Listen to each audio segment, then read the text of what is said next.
Merci à tous.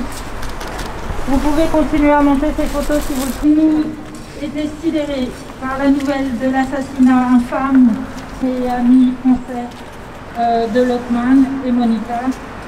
De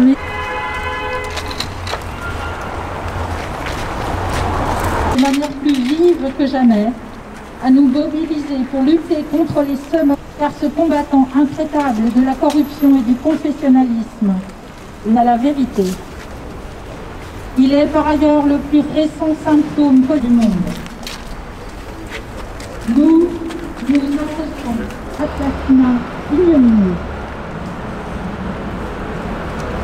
Ce serait un moment où un mot évolue.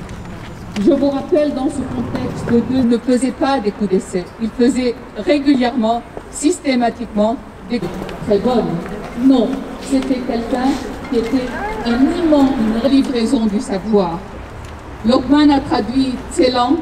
Lokman a, au lieu de rédiger une dissertation qui lui était demandée par son professeur, on accuse Hassan Nasrallah. Comme ça, pour ceux qui savent, ça leur confirme, pour ceux qui ne savent pas, ils sont un homme de culture, de travail sur la mémoire de la guerre civile libanaise, est accusé car le crime a eu lieu dans une région qui... Pour de cette impunité, l'impunité tue, elle a tué des intellectuels. Dans un pays, dans une région, donc je pense que avec les assassinats politiques, avec les exécutions politiques, parce qu'il faut le rappeler... Bravo!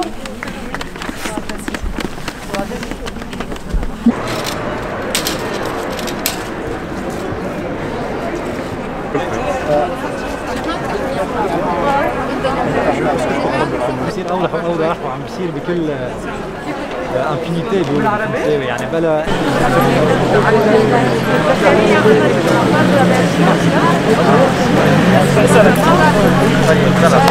En fait, c'est la liberté d'expression qu'on a assassinée au Liban.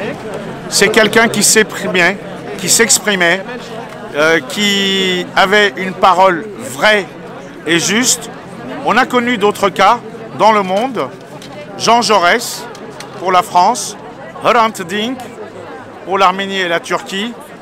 Et le Liban a une liste malheureusement très longue d'hommes de vérité, d'hommes qui, pour avoir osé et osé de critiquer un système criminel corrompu, notamment en l'occurrence le Hezbollah, puisque Lokman Slim était libanais, lui-même chiite, un des rares qui a dit des vérités, mais toutes les vérités ne sont pas bonnes à dire. Et au Liban, on en paye le prix fort. Il a été kidnappé, torturé, abattu comme un chien dans sa voiture avec 4 balles dans le dos et 1 balle dans la tête, dans une région entièrement sous contrôle du Hezbollah, où pas une mouche peut passer sans être surveillée et filmée par toutes les caméras de surveillance du Hezbollah dans la région. Voilà. L'enquête, peut-être un jour, dira la vérité.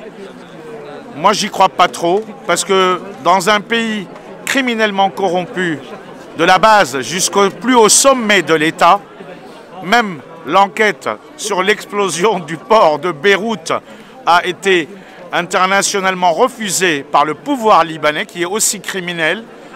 Et donc, on est malheureux, mais Lokman Slim restera dans la grandeur de ce pays comme un de ceux qui a payé de sa vie pour la liberté et pour un Liban souverain.